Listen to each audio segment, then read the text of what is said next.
Sou o professor Feliciano e cansei de ver a foto que se encontra na capa da postagem que insiste naquela tese de que Lula quebrou o país, que o PT quebrou o país.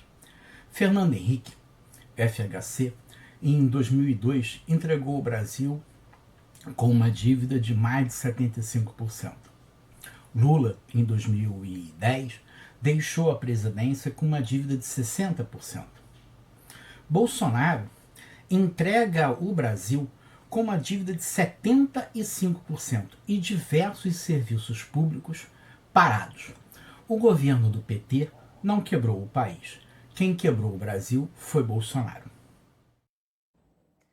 A dívida pública do Brasil cresceu quase 93 bilhões de reais de outubro para novembro. Mais da metade desse valor são juros que o governo teve que assumir para continuar se financiando. No penúltimo mês da presidência de Jair Bolsonaro, a dívida pública atingiu o valor mais alto da história do Brasil, 5 trilhões 870 bilhões de reais. É fácil entender o que levou o Brasil para esse buraco. Os liberais querem a redução dos gastos públicos. Para isso, eles odeiam programas de assistência social, odeiam cota, odeiam programas de redução de desigualdades, acham que tudo isso é interferência na economia e por isso mesmo eles odeiam qualquer programa social.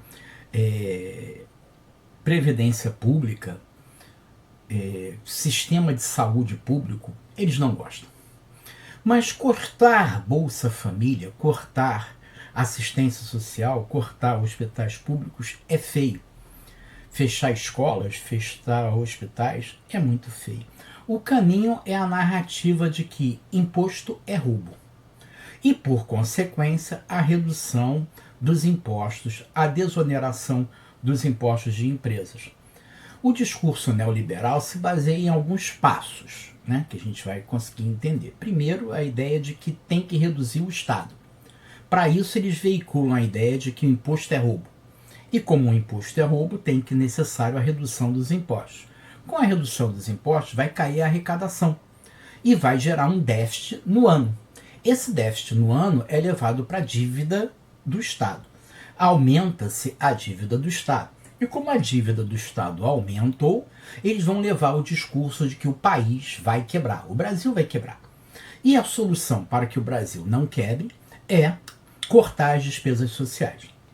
É basicamente isso que você pode ver no vídeo que você viu logo no início da Globo, em que houve uma redução da arrecadação e, em razão da redução da arrecadação, apareceu um déficit dentro do ano, o que vai levar ao aumento da dívida pública consolidada. Agora, o que eu preciso mostrar para vocês é que houve a redução do Estado. E para mostrar para vocês que houve a redução do Estado, eu estou mostrando algumas reportagens em que fala que exatamente isso, de que Bolsonaro, Guedes e junto com o Mourão promoveram uma redução da arrecadação dos impostos. Eles reduziram o Estado por meio da redução da arrecadação do imposto. Isso leva, você vê, por exemplo, no Twitter de Bolsonaro, em que ele diz, que maravilha, estou reduzindo o Estado, estou reduzindo a arrecadação dos impostos. Isso reduziu a arrecadação dos impostos, vai gerar um déficit anual. Esse déficit anual aumenta a dívida pública consolidada. O vídeo do Dudu Bananinha, ele mostra exatamente vários momentos em que houve a redução da redução do Estado via a redução da arrecadação. O presidente Jair Bolsonaro negou que vai aumentar os impostos das compras feitas fora do Brasil. O presidente da República escreveu: não assinarei nenhuma MP, medida provisória, para taxar compras por aplicativos como Shopee, AliExpress, Shein, etc. A redução de imposto de importação sobre itens da cesta básica. O governo zera impostos federais sobre diesel e gás de cozinha. O governo federal reduz tarifa de importação sobre produtos industrializados. O IPI. O governo anunciou a redução do imposto federal cobrado em todos os produtos industrializados. O corte é de 25%. Corte no IPI, o imposto sobre produtos industrializados. Mostrando que nós vamos voltar a industrializar o Brasil. E qual é o primeiro passo? É não atrapalhar o empresário.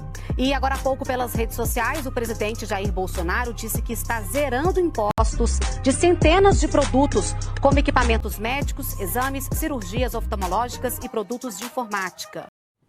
O que você tem que me perguntar agora é se o Estado ia quebrar no momento em que tinha Bolsa Família, cota, remédio público gratuito, hospitais públicos, aposentadoria pública. O Brasil estava quebrando? Pois bem, eu vou mostrar para vocês um gráfico que vem do Banco Central, e nesse gráfico é a dívida pública versus PIB, que nos mostra que se pagava programas sociais, a dívida versus PIB era de 60%, pois os impostos que eram cobrados pagavam os programas sociais que o Estado proporcionava.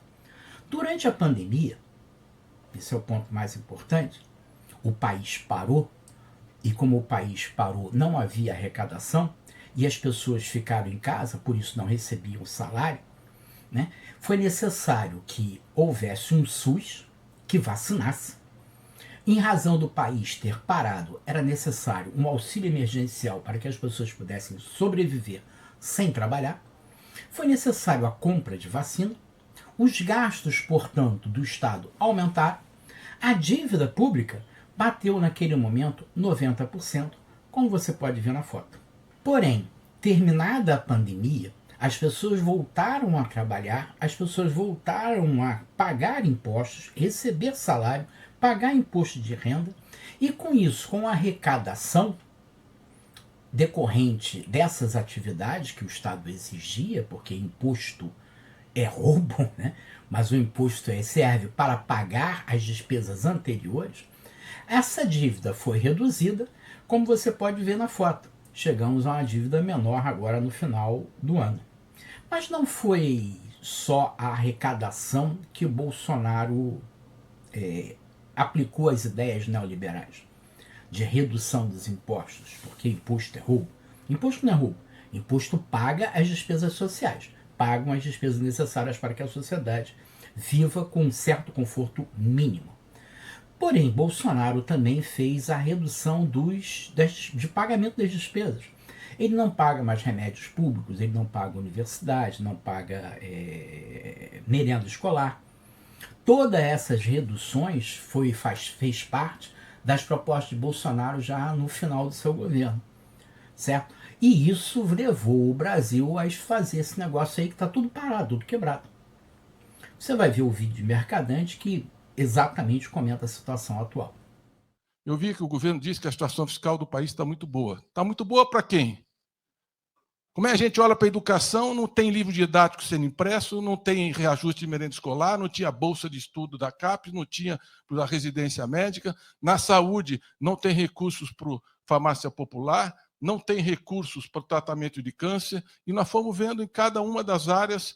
A primeira coletiva que nós tínhamos não tinha nem mais diária para a Polícia Federal, por exemplo, fazer as operações de fronteira e combater o tráfico de drogas no país. Não tinha dinheiro para rodar os passaportes. E qualquer área que a gente tem olhado, vai ter para o Ministério de Desenvolvimento Regional, não tem dinheiro para a Defesa Civil, as chuvas estão chegando e os desastres naturais, não tem dinheiro para a cesta básica, não tem para transporte de água.